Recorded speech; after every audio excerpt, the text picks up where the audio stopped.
Hello, welcome back to Pokemon Stadium there. You may be thinking, Pokemon Stadium there? I thought this was Treasures of Soviet Animation Volume 3, the short films of Yuri Norstein.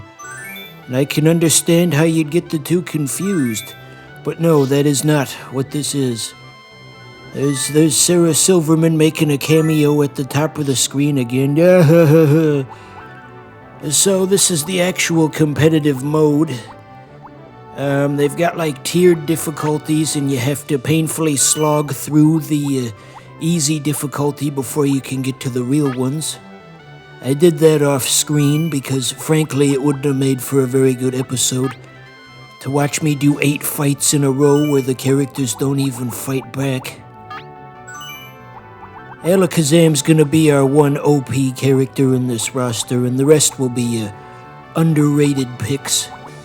Because it's more interesting that way, you see. Who would want to see me just pick all of the legendaries and just plow right through this? All the other fat-ass Pokemon streamers already do that. You'll just see some big old tubbalard just sit here for like 4 hours and just play the whole game without even registering a pulse. You don't even know if he's alive. He just sits there staring up at the ceiling with foam coming out of his mouth. But his hands still work and he can still, yeah, you get the idea. Pokemon! How did a fun kid show get corrupted into such a thing where the main audience is just like gross fat people without... Anyway, yeah, I went with some underrated picks for the sake of variety. Ice Beam. Ice Cream. You ever see that funny Adventure Time parody where the Ice King was the ice cream and they had that voice actor who sounded suspiciously like Tom Kenny? Says, "Hello, boys, it's me, Ice Cream. You are bad, Ice Cream, and now I will punch you in your face." Smack. "Oh, what'd you do that for? I didn't do nothing." Yeah, funny stuff. Even though these are supposed to be the slightly harder battles, he still sent out a Kakuna first. What a dumb idea, I gotta say. Ice is not super effective on fire, if you were wondering. It's just like that old Simpsons thing, flammable and inflammable mean the same thing. What a country! But yeah, that kind of defies conventional logic on that one. So were you aware that within the lore of Pokemon, the entire Charmander evolutionary line, if you snuff out the flame on its tail, it will canonically die? That's right, that's official lore. Death canonically exists within the world of Pokemon. It's just like if you go to the Smurfs fan wiki page, there's a page explaining the concept of death within the context of Smurfs. Wiki people are a whole nother thing. There's like this weird rabbit hole with the Super Nanny fan wiki where like people write their own original episodes, and Super Nanny's just like totally over the top in how she'll punish the parents. Like the parents will do something bad to the kids, and then Super Nanny will like call in like an orbital drone strike and blow up their house or something crazy like that. Oh, internet. And down goes Charmeleon. You know his Charmeleon is extra sucky because the letters were all in lower case. See, that's the thing with the AIs in this game is they have like nicknaming schemes that they do, and this guy's nicknaming scheme is the letters are all in lower case for some reason. But yeah, the AIs will just call their Pokemon all kinds of crazy stuff. Let's call it Steve, as Hammy from Over the Hedge says. Now there's a throwback. Over the Hedge. Yeah, let's call it Steve. Just like that American Dad thing with Okay, from now on, the word period is gonna be replaced with the word Steve. And then they had a cutaway. It's like, hey man, you wanna go get something to eat after third Steve? Yeah, we just gotta be back after fourth Steve. And then the teacher says, and remember, every sentence should end with a Steve. And then a student says, teacher, may I be excused? I'm having my Steve. Do I even have any original jokes aside just quoting things that I saw on TV 20 years ago? Probably not. So this guy's idea for how he gives nicknames to his Pokemon is they just have numbers on the end of them. I kind of half believe that the developers did that for debug reasons and they just forgot to take them off of there. It's like, what do we call this one? That one's 2, that one's 3, whatever. But what about number 1? I'll give you some number 1, and then R. Kelly comes in and he starts peeing on all of the Game Freak developers. Okay, this is a bad matchup, so let's see what else we can do. Did he say R. Kelly starts peeing on the game?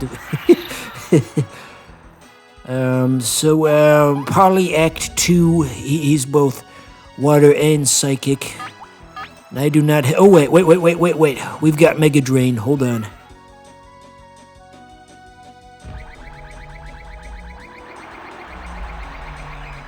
Well, that was certainly underwhelming. This is the biggest disappointment since my son. The reason it didn't do as much damage is because we don't have stab damage.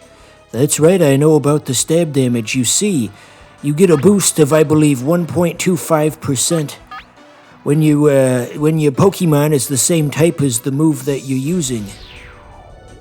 See, we're dealing with a smarter AI now. He knows when to swap out.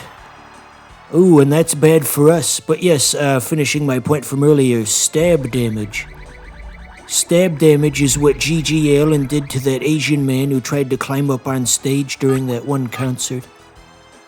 There's some weird Mandela effect going on with that where I saw footage of it many years ago.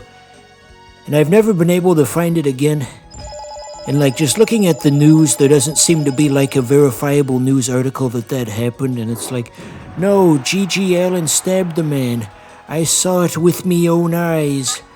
Arr, matey, I saw it with me own eyes. I was at the G.G. Allin concert, matey. That would be extra weird if G.G. Allin stabbed a man at a concert with hundreds of people watching, and also there was a pirate in the audience. It's just a hat on top of a hat, as they say. What an expression, a hat on top of a hat. You know, I first learned that expression when I was reading an article on that South Park episode where Oprah's Minge does a bank robbery. And the interviews, they were saying, we were going to do this other thing in addition to that, but that would have been too many weird things at once. It would have been like putting a hat on top of a hat. And now those two things are forever linked in my mind. So, we're in a bit of a jam gameplay-wise right now. Not the fun kind, not like the Space Jam. I do not have any good counters to any of these picks. See, that's the thing, we both get a team of 6, but you only pick 3 of them, so I have no way of knowing what I'm up against. That's the metagame, you see. Therein lies the challenge. You know what they say, a Pokemon battle is a lot like a child's pinwheel. You have to be yourself, or at least within the confines.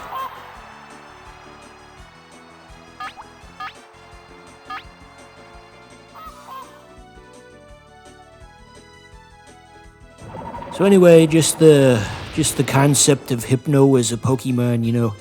I feel like if this character were introduced today, that they'd be rather controversial. The idea that his whole thing is that he puts the enemies to sleep and then hurts them. The internet would be filled with Jeffrey Epstein jokes, and there'd be some pansy ass out there who'd get really upset by that. And I will not tolerate Jeffrey Epstein jokes in my proud subreddit. That this is a place for serious discussion. Oh, this is an adult program. This is an internet message board for children's video games. We take this very seriously. Just Nintendo people a lot, you get that kind of talk a lot. They had like a meme week on the Nintendo subreddit, and there was a very vocal minority who was trying to put a stop to meme week because they were very offended by the concept of memes, and you're not taking our Nintendo seriously enough. It's like, ugh. Some people. But when I get frustrated with all of these doofuses, I just have to remind myself that Reddit these days is mostly just teenagers, and they don't really have a whole lot of life experience or well-developed social skills, so extra patience is required. Is how I know it's mostly teenagers on Reddit these days is, I saw a post asking about the Capitol riots the other day, and most of the responses were just variations of, "What, Dad? I was only 9 years old back then." And I think that says a lot about the things you read on there when you realize that all the so-called expert opinions are being written by people who don't have clear memories of things that happened 5 years ago. Oof, maron. Okay, so I managed to turn this around pretty well, I'd think. Golduck's dual typing is proving to be quite the advantage, I must say.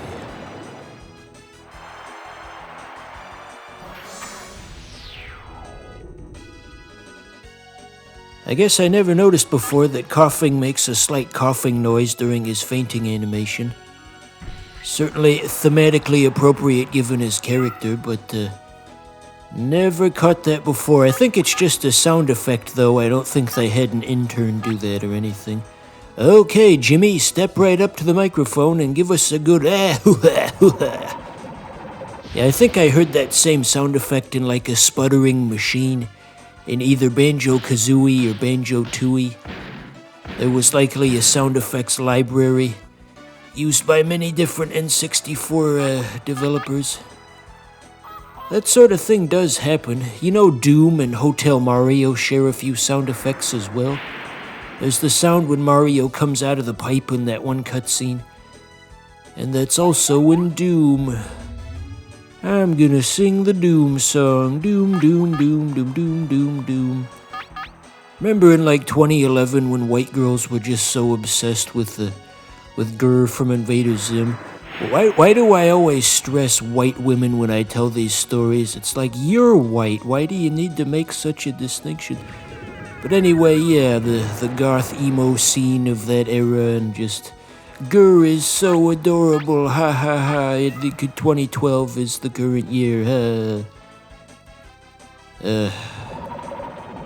Sometimes I wonder what it would be like to have a personality and interests and things that make me happy, and to not be completely dead inside. But anyway, we won the match. That one was a little rough.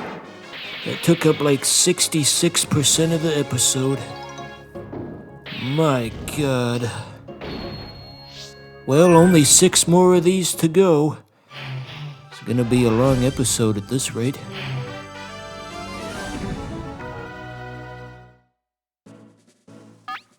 Alright, so this next guy's got 3 fighting types, so statistically speaking, if we put Alakazam first, I think we can clear this thing pretty quickly.